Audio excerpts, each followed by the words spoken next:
Hər vaxtınız xeyir, obyektivi izləyirsiniz. Sosial xidmət sahəsində mühüm yeniliklərə imza atan Dost Agentliyinin yaranmasının 7 ili tamam oldu.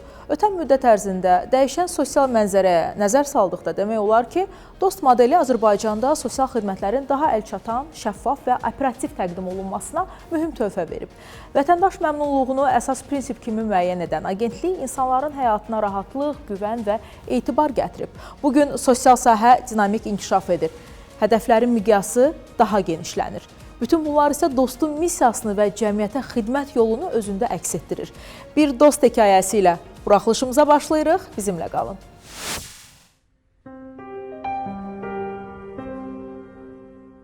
Kənarlarını bağlarsın, hörmətli sərnişinlər, təlimata uyğun hərəkət edin, hər şey yaxşı olur.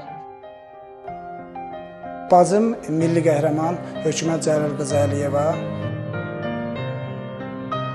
daim arzusundaydı, deyirdi ki, mən köçəcəm, orada yaşamaq istəyirəm. Təəssüflər olsun ki, ona qismət olmadı.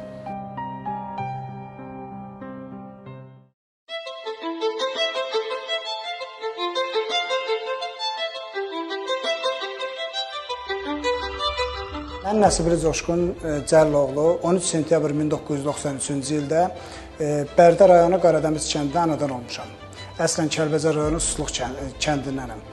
Kəlbəcərdə Dost Xidmət məntəqəsinin açılacağını eşitdim, müraciət etdim və imtahanlardan uğurla keçərək sosial agent kimi xidmətimə başladım.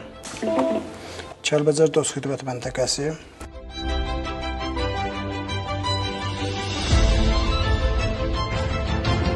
Təbii ki, iş saatından sonra da vətəndaşlar müraciət edirlər. Ətraflı məlumat verirəm və məsləhət görürəm ki, Dost Xidmət məntəqəsinə yaxınlaşsınlar.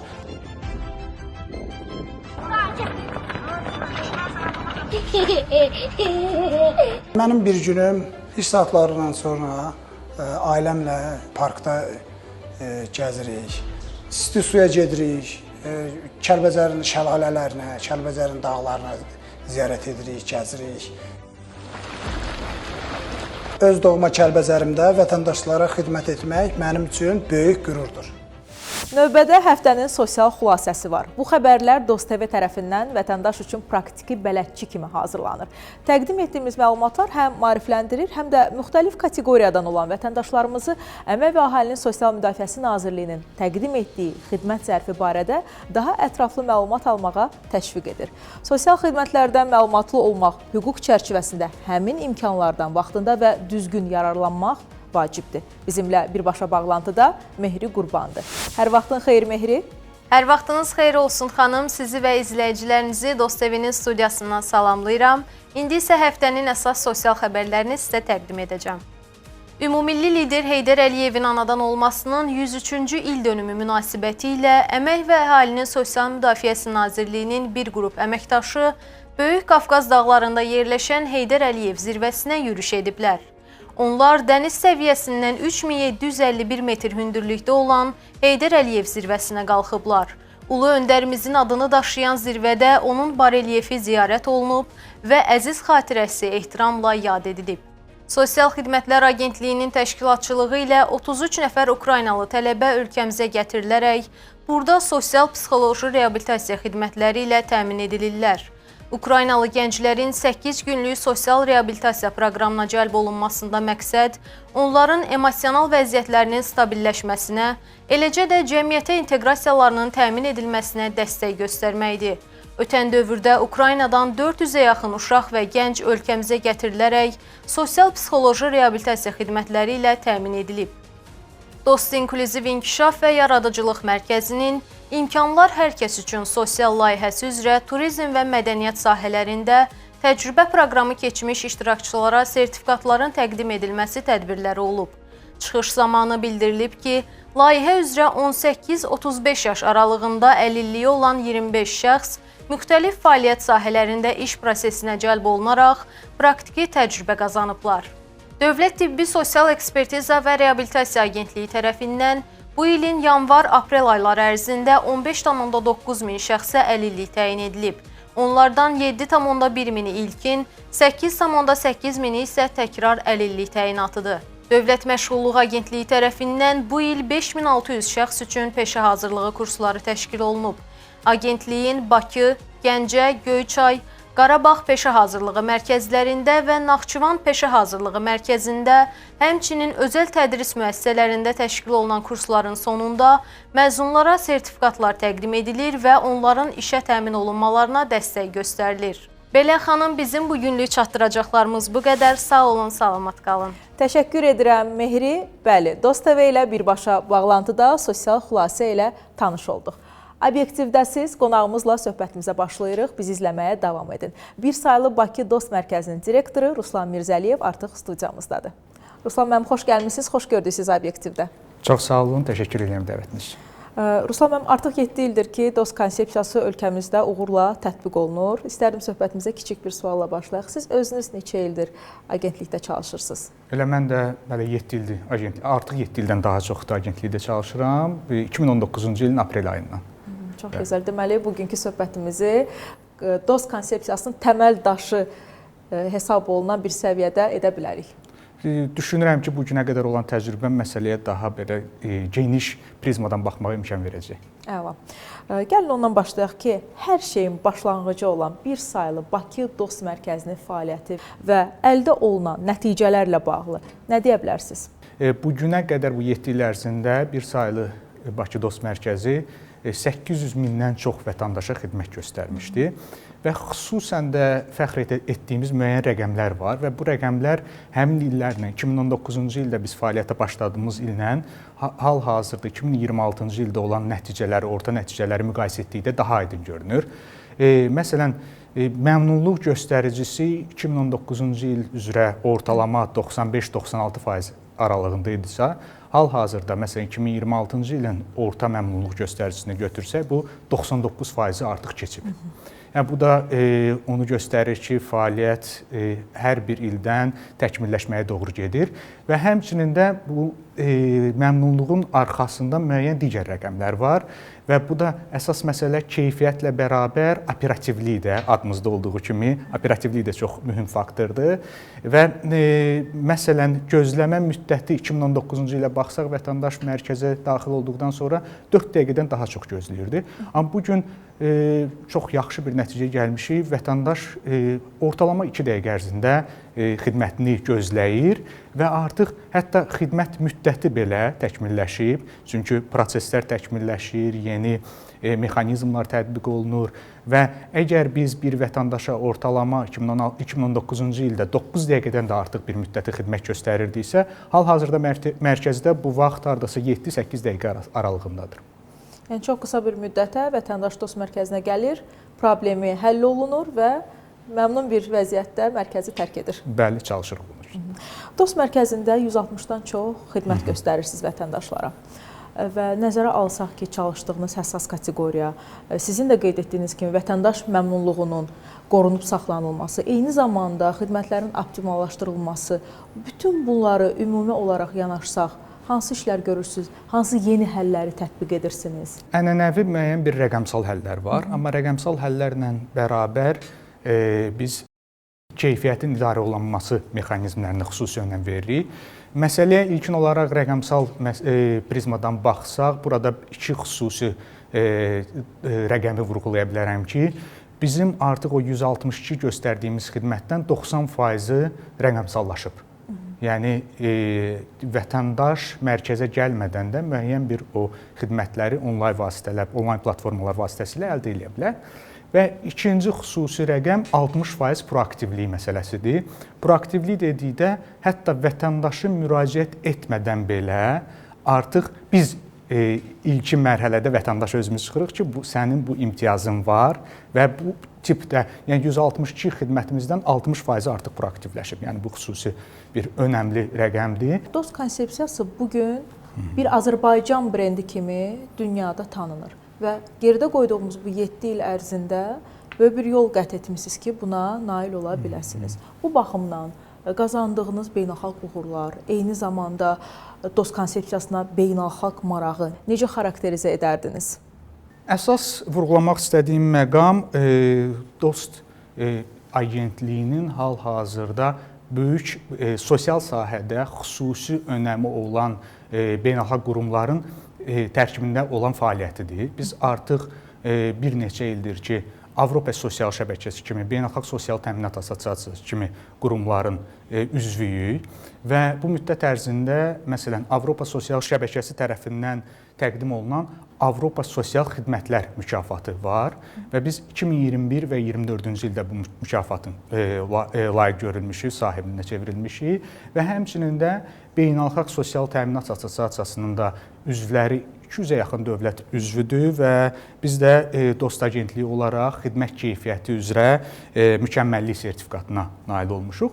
Bununla bərabər, yəni beynəlxalq təşkilatlarda təmsilçiliklə bərabər, həmçinin də təcrübə mübadiləsinə çox önəm veririk. Müxtəlif ölkələrlə, Moldova, Özbəkistan, Xorvatiya, Rumıniya, Serbiya kimi ölkələrlə bizim təcrübə mübadiləmiz gedir və hətta yəni bizim əsas məqsədimiz Dost konsepsiyasını müəyyən bir ixrac məhsuluna çevirməkdir və bu istiqamətdə də müəyyən komponentlərin həmin ölkələrdə olan sosial xidmət müəssisələrinin proseslərinin inteqrasiyası artıq başlanılıb və bu barədə müəyyən müzakirələr gedir. Yəni ümumən bu fəaliyyət onu göstərir ki, bizim konsepsiyaya həm regionda, həm də ümumilikdə götürsək beynəlxalq müstəvidə marağı böyükdür. Söhbətimizin elə bu yerində vurğulamaq istədiyimiz bir məqam var, ardınca yenidən davam edəcəyik. Dost mərkəzləri müraciət və xidmət göstəricilərində diqqət çəkən dinamika ilə yadda qalıb. Bu nəticə nə ilə əlaqəlidir? Hansı xidmətlər üzrə qeydə alınıb? Vətəndaşlar ən çox hansı xidmətlərdən yararlanıblar? İzləyək, ardınca söhbətimizə davam edəcəyik. May ayının əvvəlində Dost mərkəzlərində rekord sayda vətəndaş müraciəti qeydə alınıb. Mayın 4-də mərkəzlərə ümumilikdə 7057 nəfər vətəndaş müraciət edib. Bu göstərici Dost mərkəzlərində indiyədək qeydə alınmış ən yüksək nəticədir. Gün ərzində ölkə üzrə ən çox vətəndaş müraciəti 3 saylı Bakı Dost mərkəzinə ünvanlanıb. Mərkəzə 1833 nəfər vətəndaş müraciət edib. Ümumilikdə həmin gün Bakıda yerləşən Dost mərkəzlərinə 5546 müraciət edilib. Mayın 4-də Abşeron Dost mərkəzinə 845 nəfər və Qarabağ Regional Dost mərkəzinə 416 nəfər müraciət edib. Azad edilmiş ərazilərdə açılmış bir Dost filialına və 3 Dost məntəqəsinə həmin gün toplam 22 müraciət edilib. Müraciətlərin 17,7% pensiya, 17,1% isə sosial müavinətlərlə bağlı olub. Üçüncülük 15,8% ilə məşğulluğun payına düşüb. Qeyd edək ki, Dost mərkəzlərində indiyədək 4,5 milyona yaxın vətəndaşa xidmət göstərilib. Dost xidmətlərindən vətəndaşların məmnunluq səviyyəsi 98,8% təşkil edir. Dost çağrı mərkəzi 142 üzrə isə 8,8 milyondan çox zəng cavablandırılıb və məmnunluq səviyyəsi 95,3%-dir. Vətəndaş məmnunluğunun qorunması, xidmətlərin optimallaşdırılması, beynəlxalq arenada Azərbaycan brendi kimi tanınma və eyni zamanda bir məqamı da qeyd etmək istərdim ki, könüllülüyün təbliği. Dost konsepsiyası, Dost Agentliyi həm də könüllülər üçün bir məktəbdir. Gənclər gəlirlər, öyrənirlər və xüsusilə həssas kateqoriya ilə çalışmaq heç də asan deyil. İstərdim gənclərin, könüllülərin Dost Agentliyinə qatdığı dəyər barədə danışaq. 193 mindən çox müraciət var bizdə könüllü kimi fəaliyyət göstərmək üçün müxtəlif mərkəzlərdə və bunlardan hardasa 8 minə yaxın könüllü artıq Dost mərkəzlərində fəaliyyətdə olublar. Alt proqramlar mövcuddur, müxtəlif ümumiyyətlə könüllü Dost proqramı çərçivəsində Gənc Dost alt proqramı var. Bu sizin qeyd etdiyiniz kimi 16-29 yaşlı gənclər üçün sırf mərkəzdə bizim fəaliyyətimizə dəstək məqsədi ilə onlar ilkin korporativ və peşəkar təcrübələrini əldə edirlər və həmçinin də universitetdə əldə etdiyi hansısa bir nəzəri bilikləri artıq praktikada onları tətbiq edə bilirlər. Bununla bərabər qeyd etdiyim kimi Gümüşü Dost alt proqramı var. Burada əsas məqsəd artıq pensiya yaşına çatmış şəxsləri də cəmiyyətə reinteqrasiya etməkdir. Burada əsas hədəf ondan ibarətdir ki, nəsillərarası bir dialoqa nail olaq. Bizim Gümüşü dostlarımız, yəni bizim Gümüşü könüllülərimizin 40-50 il təcrübələri var. Onlar gənclərlə öz təcrübələrini paylaşırlar. Həmçində gənclər bu yeni texnologiyalarla, yeni trendlərlə bağlı öz təcrübələrini, öz biliklərini təcrübəli şəxslərlə paylaşırlar, yəni gümüşü könüllərimizlə paylaşırlar. Düşünürəm ki, bu müddət ərzində biz buna da nail olmuşuq. Əlavə olaraq distant könüllüyü ilə bağlı da bizim müxtəlif mikrolayihələrimiz olur. Distant könüllüyün də əsas məqsədi ola bilər ki, əlilliyi olan şəxslər və yaxud peşəkar şəxslər müəyyən iş şəraiti ilə və düşdüyü şəraitlə əlaqədar yerlərdə könüllü kimi fəaliyyətdə ola bilmirlər və biz bu tip onlayn layihələr, distant layihələr vasitəsilə onlara şərait yaradırıq ki, onlar da sosial yönümlü layihələrdə könüllü kimi fəaliyyət göstərsin. Maraqları necədir bu onlayn layihələrə? Onlayn layihələrə çox böyük maraq var. Həm korporativ mühitdə peşəkarlar tərəfindən, həmçinin də əlilliyi olan şəxslər tərəfindən də bu tip layihələr çox böyük maraq var. Korporativ mühit məsələsinə toxunduq və ehtimal etmək çətin deyil ki, DOST konsepsiyasının uğurunun arxasında böyük bir komanda işi dayanır. Bir məqam da var ki, DOST mərkəzlərində vətəndaşlara xidmət zamanı əməkdaşlar fərqli situasiyalarla qarşılaşa bilərlər. Bu zaman iş prinsipi necə qurulur? Razıyam, gündə 1000-ə yaxın vətəndaş qəbul edir, ən azı bizim mərkəz və mərkəz çərçivəsində bu sosial agentlərimiz, bizim xidmət göstərən əməkdaşlarımız vətəndaşlarla ünsiyyətdə çox böyük məsuliyyət daşıyırlar. Bu həm psixoloji məsuliyyətdir, həmçinin də emosional məsuliyyətdir.